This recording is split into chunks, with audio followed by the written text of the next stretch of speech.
प्रिय कक्षा 11 वाणिज्य वर्ग के विद्यार्थियों, कल की वीडियो में हमने आपसे चर्चा किया था लेखांकन या हिसाब किताब रखने की कुछ प्रणालियों के बारे में, जिनमें हमने आपसे चर्चा किया था कि हम प्रारंभ करेंगे दोहरा लेखा प्रणाली से। तो यह आवश्यकता है कि सबसे पहले तो आप यह जान लें कि दोहरा लेखा प्रणाली वास्तव में होती क्या है, उसका इतिहास क्या है और हम किस तरह से उस प्रणाली का प्रयोग करेंगे, इसके बारे में उसकी थोड़ी सी पृष्ठभूमि के बारे में जानना हमें अति आवश्यक है। तो देखते हैं कि जो 4 प्रणालियां आपको बताई गई थी, पहली आपको उसमें बताई गई थी इकहरा लेखा प्रणाली, दोहरा लेखा प्रणाली, एजेंसी सिस्टम और भारतीय बही खाता प्रणाली। उनमें पहले हम देखते हैं दोहरा लेखा प्रणाली, डबल एंट्री सिस्टम इसको इंग्लिश में बोला जाता है। इस प्रणाली के बारे में हमने आपके लिए कुछ बिंदु लिखे हैं जिनसे इस प्रणाली के बारे में समझना थोड़ा आसान हो जाएगा। पहला बिंदु है आविष्कार। इस प्रणाली का आविष्कार कब हुआ? तो सन 1494 ईस्वी में इटली का एक शहर है, इटली शहर का, इटली देश है और इटली देश का एक शहर है वेनिस। मींस इस प्रणाली का आविष्कार सन 1494 में इटली के वेनिस शहर में हुआ।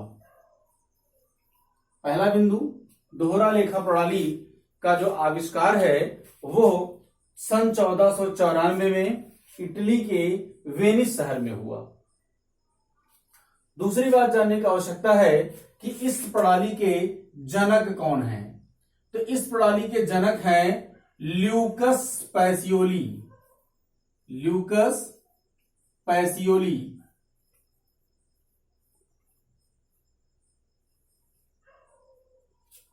ल्यूकस पैसियोली महोदय के बारे में भी थोड़ी सी बातें जाननी बहुत जरूरी हैं।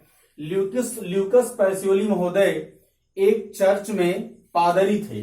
जैसे हमारे यहां मंदिरों में पुजारी होते हैं, वैसे ही क्रिश्चियन का जो चर्च होता है उस चर्च में यह एक पादरी थे और इन्होंने इस प्रणाली को एक पुस्तक लिखी थी जो वास्तव में वो एक गणित की पुस्तक थी। इसका जो वर्णन उन्होंने किया था उस एक गणित की पुस्तक में किया था और इस पुस्तक का जो नाम था, ये पुस्तक है गणित की पुस्तक है और इस पुस्तक का नाम था डी कंप्यूटीसेट स्क्रिप्चरिस।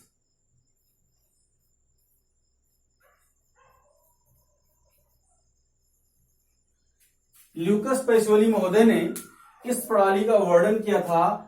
उन्होंने सन 1494 में एक गणित की पुस्तक लिखी और उस गणित की पुस्तक में यह दोहरा लेखा प्रणाली एक खंड था, एक पार्ट था, एक चैप्टर था। आप कह सकते हैं कि इस गणित की पुस्तक में उस समय इंग्लैंड में, इटली में उस समय जो लेखांकन की प्रणाली थी उस प्रणाली के अनुकूल या उस दौर की आवश्यकता के अनुकूल इन्होंने लेखांकन की एक विधि का वर्णन किया था और उस गणित की पुस्तक के एक पार्ट में उसका इन्होंने वर्णन किया था और उस पुस्तक का नाम है डी कंप्यूटीसेट स्क्रिप्चरिस। और सबसे बड़ी बात है कि इसी पुस्तक में इन्होंने अकाउंटिंग के दो महत्वपूर्ण शब्द डेबिट और क्रेडिट, इन दो शब्दों के बारे में विस्तृत चर्चा करेंगे हम आगे की वीडियोस में। तो इसी पुस्तक में इन्होंने डेबिट और क्रेडिट शब्द का प्रयोग किया था, जो वास्तव में हिसाब किताब के लिए एक वरदान सिंबल के रूप में, एक चिन्ह के रूप में हमें सहायक हुआ। अगला इसका बिंदु है इसका अनुवाद। चूंकि यह इटली के पादरी थे, तो जाहिर सी बात है इन्होंने इसे इटालियन भाषा में लिखा होगा और उस भाषा को इटली के लोग ही समझ सकते हैं। तो इसका जो अनुवाद किया गया, इसका अनुवाद किया गया था सन 1543 ईस्वी में। कब अनुवाद किया गया था? 1543 ईस्वी में। और अनुवाद करने वाले का नाम था सर हग ओल्ड कैसल। क्या नाम था? हग ओल्ड कैसल।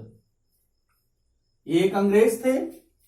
इन्होंने इस प्रणाली का, जो इन्होंने अपनी गणित की पुस्तक में लेखांकन की प्रणाली के रूप में एक चैप्टर दिया था, इन्होंने इसका क्या किया, इसका इन्होंने अंग्रेजी में अनुवाद कर दिया। और जैसे ही इस विधि का या इस प्रणाली का अंग्रेजी में अनुवाद हुआ, चूंकि इंग्लिश एक इंटरनेशनल लैंग्वेज है, तो ये बहुत से देशों में एक साथ यह प्रणाली फैल गई।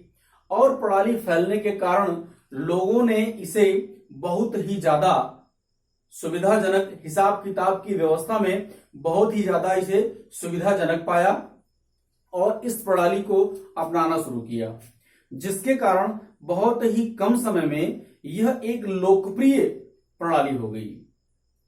बाद में चूंकि जैसे जैसे आवश्यकताएं बढ़ती हैं, उनमें कुछ न कुछ परिवर्तन की भी आवश्यकता बढ़ती है। बाद में इस प्रणाली में कुछ संशोधन किए गए, जिससे यह प्रणाली और ज्यादा इफेक्टिव हो गई और ज्यादा प्रभावित हो गई। इनमें परिवर्तन क्या हुआ? 17वीं शताब्दी में इनमें कई सुधार किए गए। लोगों को, चूंकि यह जो प्रणाली इन्होंने बनाई थी एक थियरी कॉन्सेप्ट में बनाया था, न्यूमेरिकल का टच नहीं था इस पे बहुत ज्यादा। इन्होंने एक विधि का वर्णन किया था और जब उस विधि को लोगों के द्वारा अपनाया गया तो उसमें कुछ समस्याएं लोगों को मिली, जिसको दूर किया गया। तो इसमें 17वीं शताब्दी में कई सुधार किए गए और सुधार में जैसे लेजर बनाना, जर्नल बनाना, ट्रायल बनाना, इस तरह की उसमें कुछ विधि, डेबिट किधर लिखा जाएगा, क्रेडिट किधर लिखा गया, डेटर क्या है, क्रेडिटर क्या है, कैसे इसको मैनेज करते हैं, इस तरह के कुछ सुधार इसमें किए गए। फिर 17वीं शताब्दी में ही 1795 में बही खाता की अंग्रेजी प्रणाली पर एक पुस्तक लिखी गई। लोगों ने यह महसूस किया कि इसे अनुवाद तो कर दिया गया है, फिर इसमें कुछ परिवर्तन भी किया गया है, क्यों ना इस पर एक ऐसी पुस्तक लिखी जाए जो आज तक की अपडेटेड पुस्तक हो, इसमें सारे अमेंडमेंट, सारे परिवर्तन शामिल कर लिए गए हों। तो इस तरह से सन 1795 में अंग्रेजी प्रणाली पर एक इसकी पुस्तक लिख दी गई। फिर 19वीं शताब्दी में औद्योगिक क्रांति आई। आप लोग पिछली कक्षाओं में पढ़े होंगे कि औद्योगिक क्रांति आई 19वीं शताब्दी में, और औद्योगिक क्रांति आने के कारण इसका नाम बुक कीपिंग से अकाउंटेंसी हो गया। बुक कीपिंग मीन्स पुस्त पालन। बुक कीपिंग की हिंदी होती है पुस्त पालन। अभी हम इस शब्द पे आगे की वीडियो में विस्तृत रूप से चर्चा करेंगे। तो पुस्त पालन से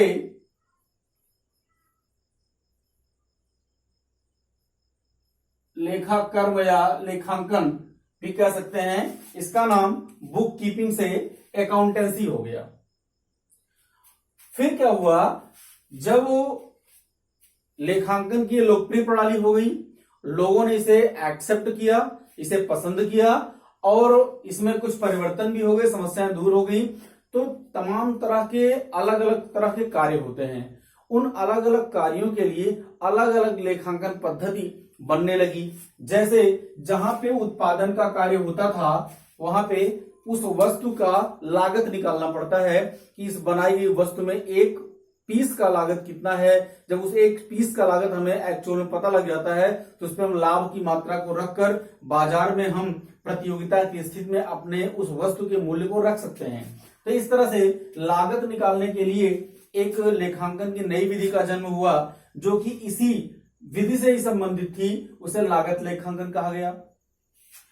व्यक्तियों से काम कराना पड़ता है, बहुत बड़ी कंपनियों में, संस्थाओं में लोगों की संख्या ज्यादा होती है तो प्रबंधन का कार्य बहुत ही जटिल कार्य होता है। तो उस प्रबंधन के कार्य को, लोगों से काम निकालने की कला को सीखने के लिए, उनसे काम निकलवाने के लिए जिस विधा का जन्म हुआ उसे कहा गया प्रबंधकीय लेखांकन। यह हर वस्तु की को प्रबंधन करना सिखाता था और प्रबंधन करने की प्रक्रिया पे इसका रिसर्च रहा।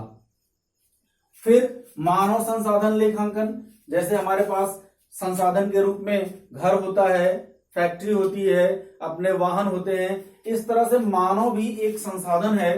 कंपनियों में काम करने के लिए मानव एक संसाधन के रूप में कार्य करता है।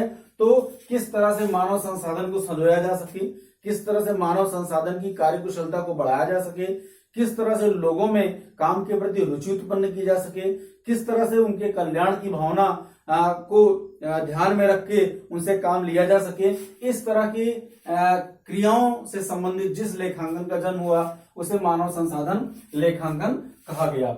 तो परिवर्तन के चरणों में एक ये भी बहुत बड़ा परिवर्तन रहा। बाद में जब ये सारे लेखांकन के कार्य पूर्ण रूप से होने लगे तो इनकी जांच पड़ताल की भी व्यवस्था की जाने लगी, क्योंकि लोगों ने इसमें छल कपट भी शुरू कर दिए।